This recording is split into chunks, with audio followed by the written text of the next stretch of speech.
హల్లెలూయా. దేవుని నామానికి మహిమ కలుగును గాక.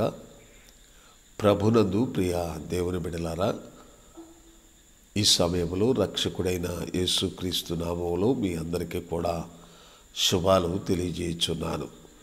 దేవుని వాక్యాన్ని చదువుకుందాం. పరిశుద్ధ గ్రంథములో నుండి 97వ కీర్తన 10వ వచనాన్ని చదువుకుందాం. యెహోవాను ప్రేమించు వారలారా, చెడుతనమును అసహించుకునుడి. దేవుడి వాక్యమును మన వినికిడిలో దీవించి భద్రపరచునుగాక. ఆమేన్. ప్రభునందు ప్రియ దేవుని బిడ్డలారా, విశ్వాసులారా, దేవుని వాక్యము ద్వారా దేవుడు మనతో మాట్లాడుతూ ఉన్నాడు.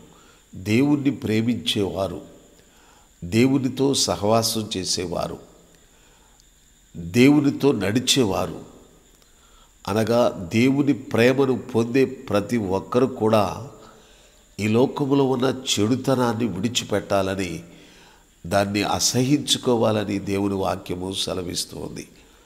ఎప్పుడైతే నువ్వు దేవుని ప్రేమిస్తూ ఉన్నావో ఆ చెడుతనాన్ని విడిచిపెట్టినప్పుడు దేవుని ఆశీర్వాదాన్ని పొందటానికి అవకాశం కలిగి ఉంది. కనుక ప్రతి ఒక్కరూ కూడా దేవుణ్ణి ప్రేమించి చెడును విడిచిపెట్టి దేవుని ఆశీర్వాదాలు పొందాలని ప్రభునాను బట్టి తెలియచేస్తూ ఉన్నాను.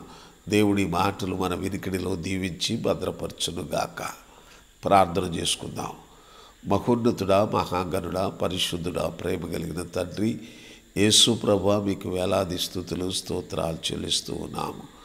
అవును నాయనా, ఈ సమయంలో నీ వాక్యము ద్వారా మీరు మాతో మాట్లాడుతున్నారు. నిన్ను ప్రేమించువారు చెడుతనాన్ని విడిచిపెట్టాలని నీ వాక్యము సెలవిస్తూ ఉన్నది. అవును నాయనా, నిన్ను ప్రేమిస్తున్నాము అని చెప్పుకుంటున్న మేము మా సమస్త చెడుతనాన్ని విడిచిపెట్టి నిత్యము నిన్ను ప్రేమించు వారిగా మమ్మలను స్థిరపరిచి బలపరచమని యేసు అతి పరిశుద్ధమైన నామమును బట్టి అడిగి ప్రార్థిస్తూ ఉన్నాము తండ్రి. ఆమేన్. తండ్రి అయిన దేవుని ప్రేమ, కుమారుడైన యేసుక్రీస్తు యొక్క కృప, పరిశుద్ధాత్మిక నేను సహవాసము ఎప్పుడెల్లప్పుడు సదాకాలము మన అందరికీ తోడై ఉండి నడిపించునుగాక. ఆమేన్. హల్లెలూయా.